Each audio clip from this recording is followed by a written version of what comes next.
Je voulais t'informer que le nouveau nom de Nora est Kelly Alfred.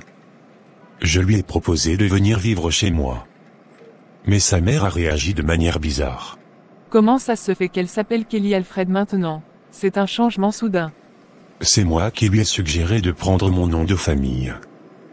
Alfred. Je suis vraiment surpris, ça fait beaucoup de changements en même temps. Elle est contente de porter ce nom.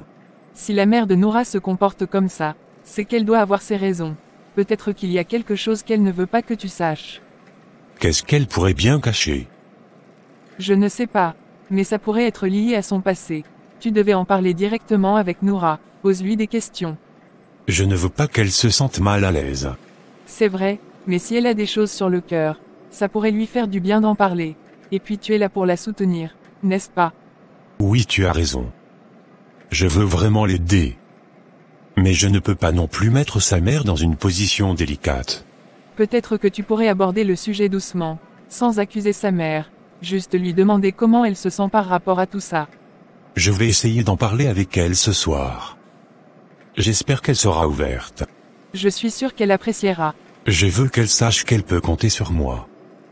Mais je ne peux pas m'empêcher de demander ce qui se passe vraiment avec sa mère. Pose-lui des questions. D'accord. Hier avant de partir à la maison j'ai demandé la permission au mari de ma patronne pour la matinée. Elle n'était pas encore rentrée. J'espère qu'il lui a dit. Je vais encore demander la permission pour cet après-midi. J'espère qu'elle est là. Et qu'elle va accepter. Je vais prendre une grande respiration. Et aller voir ma patronne. Je vais être forte et déterminée.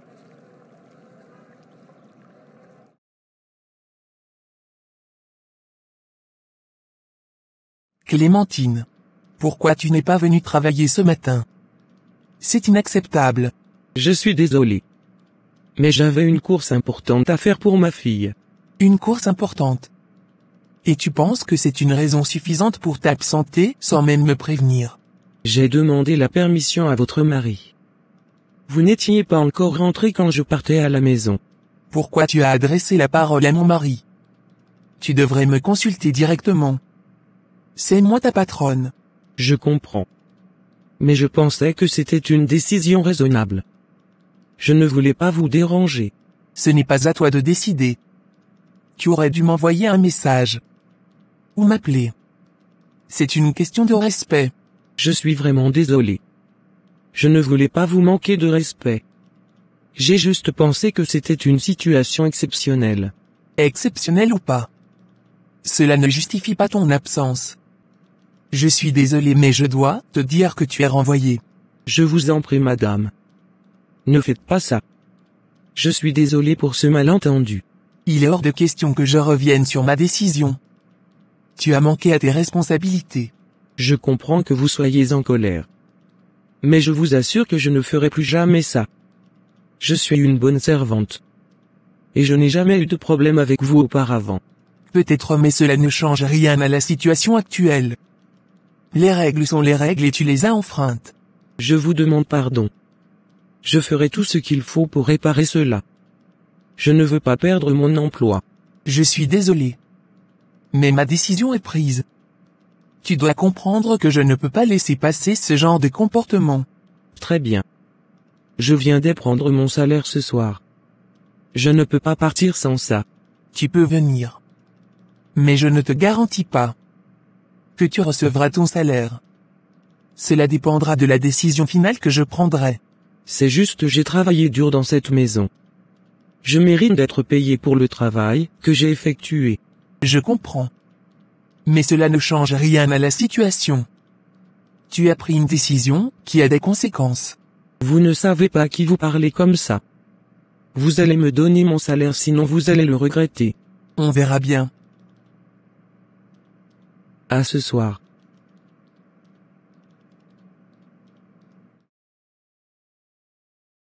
Landry Alfred. Je suis devenu fou. Qu'est-ce qui se passe? Je veux faire quelque chose qui va me faire sentir vivant. Raphaël. Qu'est-ce qui te pousse à faire cela? Tu te rappelles du jour où tu m'as dit que tu voulais que la fille de ta copine Marina porte ton nom? Je n'étais pas d'accord. Je me disais au fond de moi que tu devenais fou. Qu'est-ce que cela a à voir avec ce que tu veux faire maintenant? Je me souviens que je t'ai dit que Marina t'avait envoûté. Aujourd'hui je vis la même chose avec la servante de ma femme. Je fantasme sur elle. Donc tu es fou de la servante de ta femme. Je suis fou d'elle. Elle m'a envoûté. Je suis prêt à faire n'importe quoi pour l'impressionner. Tu vois. Il y a des femmes qu'on croise. On tombe amoureux. Et on devient fou d'amour. C'est exactement ce que je ressens. Je suis prêt à faire des choses qui vont l'épater. Raphaël. Sois prudent. Ne fais pas des choses qui pourraient te faire regretter plus tard. Je suis prêt à prendre des risques pour elle. Je vais faire tout ce que je peux pour l'impressionner. Je comprends. Mais souviens-toi que l'amour doit être réciproque. Landry et Alfred. Je suis sûr qu'elle commence à ressentir la même chose pour moi. Bonne chance alors. Je souhaite que tout se passe bien pour toi. Merci Landry et Alfred. Je vais en avoir besoin. Dis-moi, et si ta femme découvre que tu entretiens une relation avec la servante? Mon cher ami. Je saurai quoi faire. Tout compte fait. Elle et moi ne sommes pas mariés légalement. Ah bon? C'est une longue histoire. Tu ne devineras jamais où j'étais allé quand ce matin, je t'ai laissé avec monsieur Landry Alfred. Dis-moi vite. Je suis impatiente. Je suis allé dans la prison où se trouve ta mère. Est-ce que tu as vu ma mère? Oui. Elle veut te voir. Je suis tellement contente. Prépare-toi. Nous allons aller la voir. Je n'ai pas besoin de me préparer. Je suis déjà prête. J'ai envie de la voir maintenant. D'accord. On y va. Tatiana. Où tu étais aux environs de 13 heures. Je regardais la télévision. Vraiment. Parce que j'ai vu quelque chose qui m'a fait douter. Qu'as-tu vu? Je t'ai vu dans la voiture d'un homme. Qu'est-ce que tu racontes? Ce n'est pas moi. Ne me mens pas. Je t'ai vu 2 fois dans la même voiture. Et je commence à me poser des questions. Ce n'est pas moi. Tu te trompes de personne. Écoute-moi bien. J'ai pris des renseignements sur cet homme. Il est notaire. Qu'est-ce que cela a à voir avec moi? Tatiana, fais attention à toi. Tu te trompes. Je dis que ce n'est pas moi que tu as vu dans la voiture. Je te dis la vérité. Arrête de t'inquiéter pour rien. Tu mens. Qu'est-ce que tu veux dire? Je ne mens pas. Qu'est-ce que tu faisais réellement aux environs de 13 heures? Je ne sais pas ce que tu veux que je dise. Que tu me dises la vérité, je veux savoir.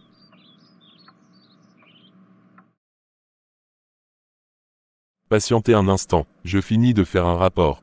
Et je vous accompagne. D'accord.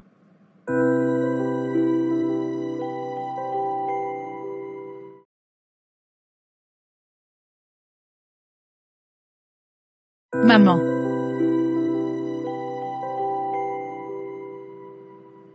C'est vraiment toi. Je n'arrive pas à croire que tu es là devant moi. Tu es devenu si grand. Oui. C'est moi, maman.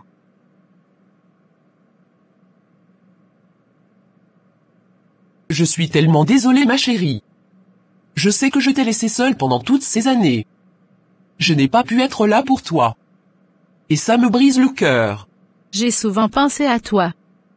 Parfois je me demandais pourquoi tu n'étais pas là. Je pensais que j'étais orpheline. C'est avant le décès de grand-mère qu'elle m'a dit que tu es vivante. Et que tu es en prison. Je n'ai jamais voulu que tu penses que je t'avais abandonné. Chaque jour ici je pensais à toi. Je me demandais comment tu as grandi. Ce que tu devenais. J'ai souvent ressenti un vide. Je voyais les autres enfants avec leur mère. Et je me sentais différente. Je ne comprenais pas pourquoi je n'avais pas de mère. Je ne peux pas imaginer la douleur que cela a pu te causer. Je suis désolé que tu aies dû porter ce poids. Je n'ai jamais pu être là pour te protéger. Et ça me brise le cœur. Mais je veux que tu saches que je t'aime plus que tout. Grand-mère m'a dit que tu avais fait des erreurs. Et qu'elle croit que tu es innocente. Je veux comprendre pourquoi tu es ici. J'ai fait des choix terribles. Et je ne peux pas les changer. Des choix qui ont eu des conséquences graves. Je ne veux pas te blesser en te racontant tout. Sache que je ne voulais pas te laisser. Je pensais à toi chaque jour. Ça me fait tellement mal. De savoir que tu es ici. J'ai toujours rêvé de te rencontrer. Te parler. Je t'aime Noura. Je veux que tu sois heureuse. Que tu vives ta vie pleinement. C'est tout ce que je souhaite. Je veux te connaître. Je veux savoir qui tu es vraiment. J'ai besoin de toi dans ma vie. Même si c'est difficile. Je ferai tout ce qui est à mon pouvoir pour que cela arrive. Chaque lettre que je t'écrirai. Chaque pensée que j'aurai pour toi. C'est comme si je te parlais, je veux que tu te sentes aimé. Même à distance. Je vais écrire des lettres aussi. Je vais te raconter tout ce qui se passe dans ma vie. Je veux que tu sois impliqué même si c'est à travers des mots. Cela signifie tellement pour moi. Je veux que tu sois heureuse. Que tu vives ta vie pleinement. Je suis désolé pour tout le temps perdu. Mais je suis là maintenant. Je suis contente d'être ici avec toi, maman. Même si c'est dans cet endroit. Je sens que nous pouvons commencer à reconstruire notre relation. Oui, ma chérie. C'est le début d'un nouveau chapitre pour nous deux. Maman, je t'aime de tout mon cœur.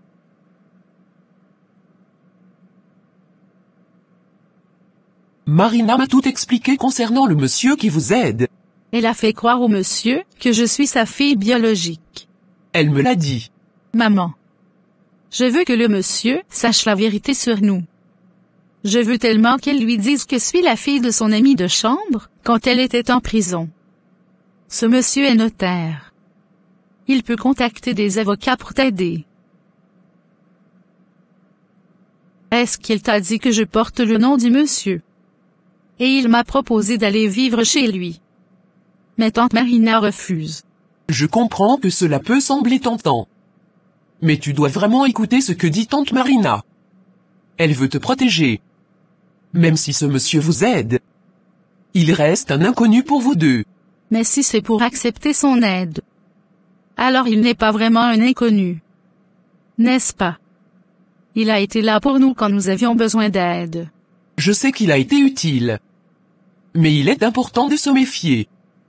Les gens peuvent avoir des intentions cachées. Je ne veux pas que tu prennes des risques inutiles. Je n'ai jamais connu mon père. Monsieur Landry Alfred est devenu comme un père pour moi. Il me traite bien. Il s'occupe de nous. Pourquoi je dois le rejeter? Je comprends que tu ressentes cela. C'est normal de vouloir un père. Surtout quand tu n'en as jamais eu. Mais tu dois être prudente. Parfois les apparences peuvent être trompeuses. Mais je me sens en sécurité avec lui. Je ne veux pas que tante Marina décide pour moi. Je veux faire ce qui me semble juste. Écoute ma chérie. Je ne peux pas être là pour te protéger comme je le voudrais. Tout ce que je peux faire, c'est te conseiller. Fais ce que ton cœur te dit. Mais réfléchis bien aux conséquences. Je veux juste être heureuse, maman. Je veux sentir que j'ai une famille. Même si c'est compliqué. Je comprends, Noura. Tu mérites d'être heureuse. Mais souviens-toi que la sécurité et le bien-être passent avant tout. Prends le temps de réfléchir à ce que tu veux vraiment. D'accord, maman. Je vais essayer de comprendre. Je veux juste que tu sois fière de moi. Je suis déjà fière de toi. Tu es forte et courageuse. Fais confiance à ton instinct. Et sache que je t'aime peu importe ce qui se passe. Je t'aime aussi, maman. Merci d'être là pour moi. Même si c'est à travers ces murs. Dis à tante Marina que je veux lui parler. Ok, c'est compris, maman.